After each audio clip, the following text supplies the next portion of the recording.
Bismillahirrahmanirrahim. Assalamualaikum warahmatullahi wabarakatuh. Kali ini saya akan membuatkan video cara penggunaan aplikasi Xiaomi Pro pada level auditor. Nah, jadi apa saja yang bisa dilakukan oleh auditor? Simak video ini sampai selesai. Pertama kita masuk dulu. Di sini saya contohkan sebagai akun user 5 dengan password default adalah Xiaomi Pro. Nah, lalu kita pilih sebagai auditor. Nah, tahap pertama pada proses pertama awal sekali adalah proses input dokumen. Nah, jadi program studi itu adalah tugas dari program studi. Nah, kalau sudah hijau seperti ini artinya kita sudah siap untuk audit lapangan ke program studi. Nah, maka dipastikan dulu yang audit dokumen ini hijau dan prodi sudah mengklik selesai input selesai upload dokumen maksudnya. Nah, kalau sudah hijau seperti ini, kita sudah bisa melihat nih dokumennya mendownload di sini.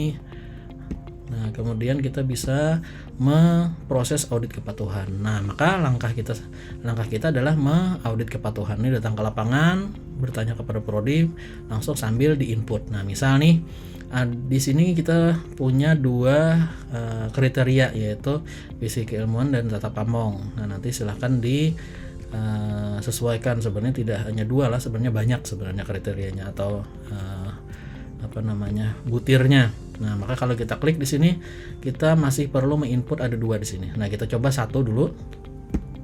Nah, jadi sambil bertanya juga kita sambil bisa melihat dokumen yang sudah diupload oleh program studi di sini. Nah, ini kita perlihatkan semua dokumennya misalkan. Nah, kalau sudah baru kita pilih di sini apa nih dari isi pertanyaan ini. Apakah sudah memenuhi atau melampaui observasi, KTS minor atau KTS mayor. Nah, enaknya di sini di bawah sini uraiannya sudah dituliskan pembukanya lah, misalkan ini melampaui.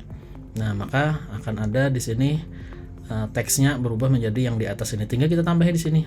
EPS memiliki visi keilmuan yang perumusannya memenuhi 5 aspek dan sudah sangat baik. Misal nih lah. Kalau sudah seperti ini, tanggal penyelesaiannya biarkan saja karena tidak perlu diselesaikan kan karena sudah memenuhi. Nah, maka di sini sudah melampaui dan sini tidak perlu RTL lagi karena sudah centang di sini. Nah, kemudian poin yang kedua, kita kembali dulu, kita lihat dulu progresnya. Nah, ini kan sudah 50% karena dari 2 sudah 1 yang kita isi. Selanjutnya kita input yang kedua. Nah, ini misalkan temuannya adalah observasi. Nah, kemudian di sini PS melakukan sosialisasi visi keilmuan melalui 4 cara. PS mengukur mungkin 3 cara aja di sini misal. Kemudian benar nih 4 cara lah karena yang melampaui itu 5 cara. Menilainya hasil pemantauan kepentingan terhadap visi keilmuan. Nah, ini tinggal kita hapus kalau sudah beritanya sudah cocok. Atau mungkin ditambahi di sini dokumen masih kurang lengkap misal. Nah, jadi kita tinggal menambah sedikit kata-kata aja di sini. Atau kalau mau seandainya tidak kurang bagus ya kita hapus, kita beri kata-kata kita sendiri juga tidak masalah. Nah, target waktunya di sini defaultnya adalah 6 bulan. Nah, kalau mau ditambah silahkan, misalkan 12 bulan, sini tinggal kita rubah bulan dan tahunnya dan tanggalnya juga bisa. Kalau sudah dirasa cocok, tinggal kita simpan. Nah, maka di sini temuannya adalah OB. Nah, uraian temuannya juga sudah disampaikan di sini. Oke, kalau kita kembali lagi, maka di sini sudah hijau. Nah, silahkan kita lakukan hal yang berikutnya di sini. Misalkan minor, ini tinggal diisi, simpan. Kemudian yang terakhir, ini misalkan mayor, kita simpan. Nah, kita kembali. Nah, maka sudah hijau semuanya, sudah 100%. Kita kembali. Nah, maka langkah selanjutnya adalah menghijaukan yang oranye-oranye ini. Nah, jadi setiap kita audit itu nanti punya lembar presensi yang ditandatangani langsung oleh peserta yang hadir pada saat audit lapangan. Kemudian berita acara juga ditandatangani bersama-sama dan foto kegiatan. Jadi ini kita upload aja berupa gambar JPG. Jadi tinggal kita foto aja melalui handphone kita, baik itu presensi, kemudian berita acara maupun ya foto tadi. Ini pun sudah ada fitur kompresnya lah. Jadi dari handphone kita upload aja langsung, maka dia akan otomatis mengkompres. Nah, jadi untuk foto ini pun lebih dari satu juga boleh. Jadi banyak pun semakin bagus tuh, biar lengkap dokumentasinya.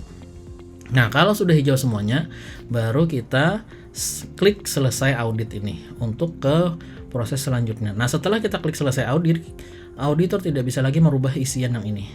Nah, nanti di proses RTM baru bisa lagi. Untuk sementara nih kita klik selesai audit. Oke, nah maka proses selanjutnya adalah menunggu prodi menyetujui temuan audit. Nah, jadi yang sudah kita input ini akan disetujui oleh program studi. Nah, kita tinggal tunggu proses selanjutnya, yaitu program studi menyetujui inputan kita ini.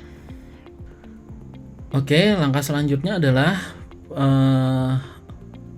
lembaga penjaminan mutu itu menjadwalkan untuk kita rapat tinjauan manajemen beserta dengan program studi. Nah, pada rapat ini kita, kalau prosesnya sudah RTM seperti ini, maka auditor dapat lagi merubah isian yang ini. Nah, jadi ini bisa diedit lah. Jadi yang melampaui, misalkan ada temuan ternyata, kita rubah. Atau misalkan yang OB ini ada temuan, atau kita coba yang mayor nih misalkan.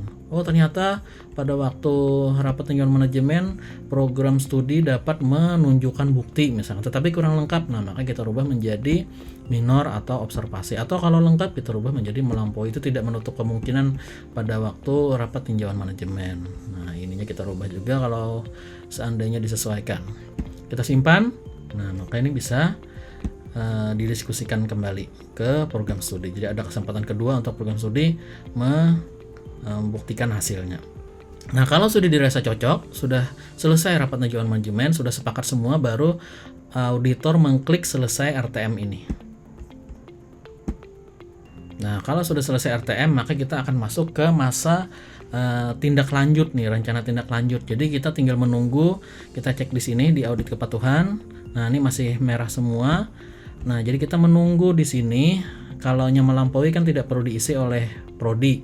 Nah, kalau observasi di sini kita menunggu program studi untuk mengisi tindak lanjut dari temuan yang kita temukan di sini. Nah, jadi kita tinggal menunggu program studi mengisi rencana tindak lanjutnya.